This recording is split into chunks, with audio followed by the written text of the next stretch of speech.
పెసరపప్పు పోటు పెడతాను నేను ఇప్పుడు. ఇది రోలు, ఇది కుదురు, ఇది రోకలి. ఇప్పుడు నేను పోటు పెడతా. పెసాలు తెచ్చుకొని ఇట్లా ఇసురుకొని పసుపు రాసి, నూనె పసుపు రాసి ఎండ పోసి నేను పోటు పెడతాను. కందులు, పెసాలు, శనగలు, మినుములు కొనుకొచ్చుకొని ఇసురుకొని ఇప్పటి వరకు నేను ఇట్లనే ఇసురుకొని పోటు పెడతా. ఇవి పోటు వేస్తానా, ఇట్లా దంచాలి. ఇట్లా దంచితే పొట్టంతా పోతుంది.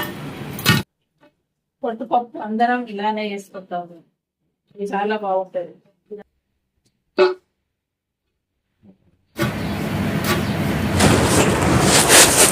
పప్పు పోటు పెట్టడం అయింది. చెరుగుతాను. మొత్తం పోయేటట్టు కాదు, కొద్దిగా సగం పప్పు సగం పొట్టుపప్పు ఉండాలి. పొట్టుపప్పు అంటే ఒక ఇట్లా వాడాలి. పప్పు తయారైంది. ఉరుగేం రాదు. మీకు వీలైతే అప్పుడప్పుడు ఎండకు పెట్టుకోండి.